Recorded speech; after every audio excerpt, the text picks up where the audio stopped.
Nous revoilà dans Maya et on va faire du coup le shading et le rendering de notre objet. Donc pour plugger les maps de Substance à Maya et Arnold, je vous donne ce tableau qui est extrêmement important. Vous pouvez le trouver en tapant par exemple Substance to Arnold dans Google, c'est le premier lien. Ça va vous donner où mettre les textures, à quel endroit et avec quels settings. Donc on va suivre ça. Donc ça va juste, en fait toutes les textures vont s'appliquer au wall lamp. Donc pour ça, si ce n'est pas activé ici dans vos render settings, vous pouvez aller chercher Arnold Renderer ici. Donc on va faire clic droit, Assign a New Material, Arnold, AI Standard Surface. Oh là j'ai des... tout ça là c'est des transforms et des freezes qui n'ont pas été faits, donc c'est pas bien. On va renommer ce matériau Wall Lamp. Donc le tableau nous dit Base Color dans Base Color ici. Donc on va venir cliquer ici, chercher File et aller chercher dans mon dossier export 1 Base Color Open. Ça c'est bon. Alors si on veut retourner sur le shader, soit on peut utiliser ces flèches là pour remonter à l'arrière, parce que là on est rentré dans la color, mais on peut remonter à l'arrière. Soit on clique sur le mesh et on l'a ici dans l'attribut editor. Ensuite, on nous dit dans la metalness, il faut mettre la map de metalness qui est ici. Et pour ça, c'est marqué qu'il faut le mettre en raw plus alpha is luminance. Donc pour ce faire, on va dans color space du file ici où on a mis metalness, color space utility raw, et plus bas dans color balance, il faut cliquer sur alpha is luminance. Ça c'est très important. Ensuite, on peut revenir en arrière. Dans specular color, on doit mettre specular roughness, on doit mettre la map de roughness. Donc file, export roughness.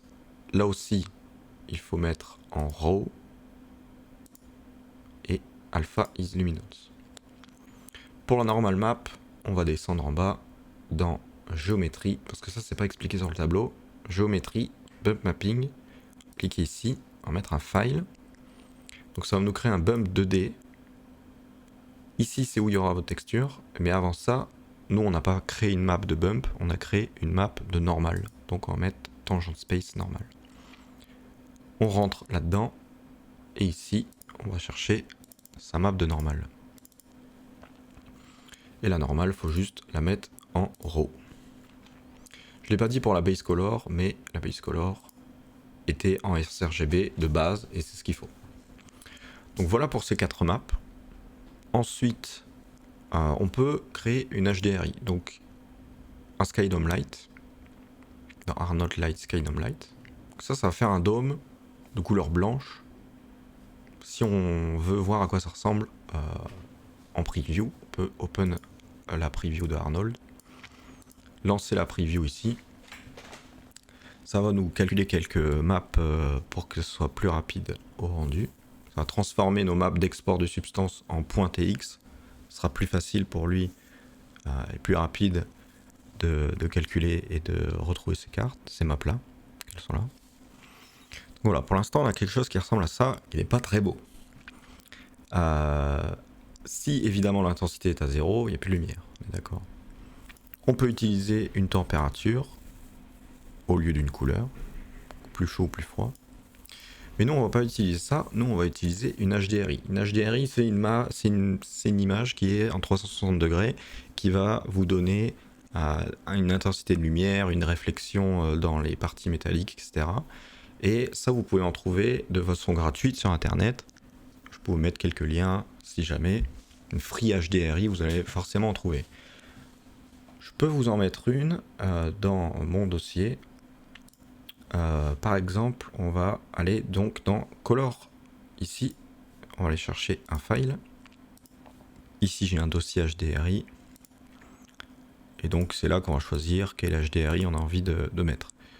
On peut prendre n'importe quel HDRI. En fait, c'est en fonction du rendu qu'on a envie d'avoir, si on a envie d'avoir un rendu au soleil, un rendu la nuit, etc. Pour l'instant, nous, on va prendre juste le Studio Small. Et donc là, on va voir directement que ça a bien changé. L'HDRI, elle influe beaucoup sur le rendu, sur le lighting. Donc là, par exemple, on n'est pas très satisfait parce que la lumière, elle est dos à notre mur. Donc pour ce faire, on peut sélectionner ce Skydome Light. Avec E, on peut tourner ça et évidemment, ça a changé quelque chose sur mon rendu. On peut jouer avec l'opacité, etc. Voilà. Donc là, par exemple, on peut mettre à 0.5 pour avoir quelque chose d'assez sombre parce qu'on va rajouter, nous, une lumière ici. On peut même mettre 0.5. Ce qui est bien, c'est que grâce à notre texture de métal brillant, ici on voit que la lumière se reflète à certains endroits. Elle se reflète où c'est métallique, mais pas où il y a de la salissure. Et ça, c'est grâce aux maps qu'on a créées avec Substance. Ok, on peut couper le pré-rendu.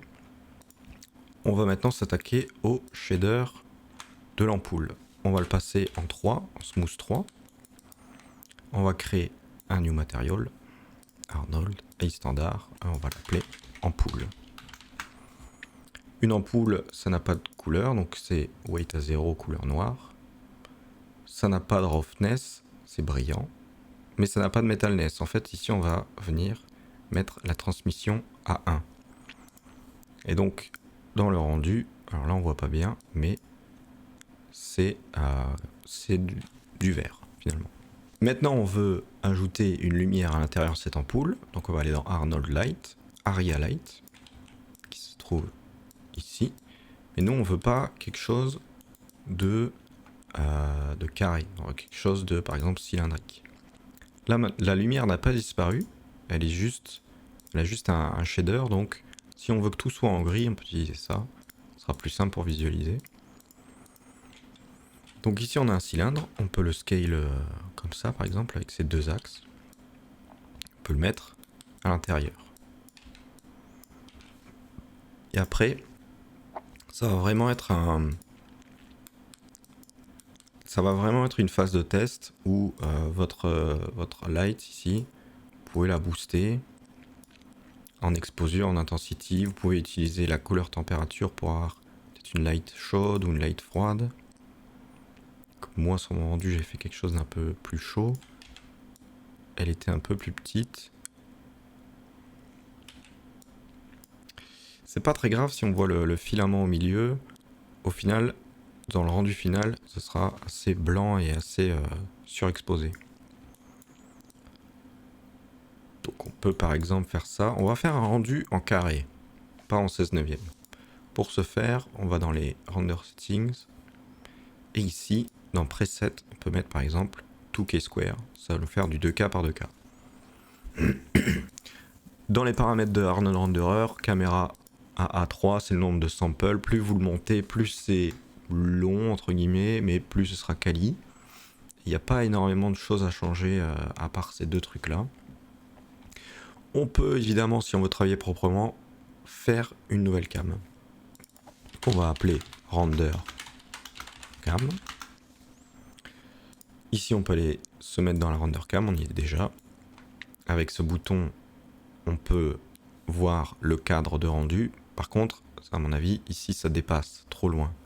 Donc pour changer ça, en ayant sélectionné la cam dans l'attribut editor, on peut aller dans display options et changer l'overscan en 1.5, 1.6. Voilà. Si on met par exemple 2.5, voilà, ça va faire quelque chose comme ça. 1.6 c'est bien, ça nous donne notre cadre entier. On peut placer notre caméra comme on veut, par exemple comme ça. Et une fois que le placement vous convient, vous pouvez aller dans le channel box, sélectionner tout ça là, clic droit, lock selected, comme ça, si vous êtes dans la render view, vous ne pouvez pas bouger parce que tout est locké. Donc si vous voulez bouger des trucs, vous vous mettez en Perce View. Si vous voulez bouger quelque chose ici. Mais votre render cam ici ne sera pas bougeable. Elle est bloquée. Si vous voulez vous mettre dans votre view de RenderCam, soit vous faites panel perspective RenderCam, soit vous faites clic molette, restez enfoncé et drag and drop ici. Ça vous met direct dans la vue, c'est assez pratique. Donc là par exemple on peut lancer un rendu avec la RenderCam Shape. Ça va nous donner un rendu carré. Alors là ce qu'on voit derrière c'est l'HDRI. On n'a pas envie de voir l'HDRI dans notre rendu. Là ça se voit pas trop parce que c'est un studio, mais si c'était une plaine, etc., on le verrait. Donc si on veut cacher l'HDRI dans le rendu, on peut sélectionner le Dome Light et ici dire dans la caméra 0. Ce sera visibilité 0 à travers la caméra. Et pouf, ça disparaît. Évidemment, si vous avez envie de changer des choses, par exemple la couleur du métal, etc., vous pouvez toujours le faire et écraser les textures que vous avez déjà exportées, ça va les update automatiquement dans Arnold. F pour refocus, si vous avez par exemple zoomé et que vous voulez revoir l'image en entier, vous faites F dans la render view. Donc voilà, on a quelque chose comme ça. Et si vous êtes assez satisfait du rendu global, on va pouvoir faire un vrai rendu avec Arnold Render.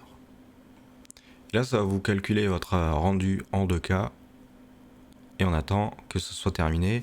Évidemment, plus vous avez mis de samples dans les settings de rendu, plus ça va être long.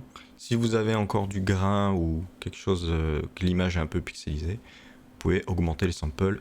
On se revoit à la fin de ce rendu. Ok, donc le rendering est fini. J'ai juste boosté ma light parce que je voulais que ça éclaire le mur en intensity, puis je lui ai mis un peu plus chaud en température. Une fois que votre rendu est terminé, vous pouvez faire File, Save Image. Ça va automatiquement évidemment le mettre dans Lamp Image, comme vous avez setup votre projet. On peut l'appeler lamp.jpeg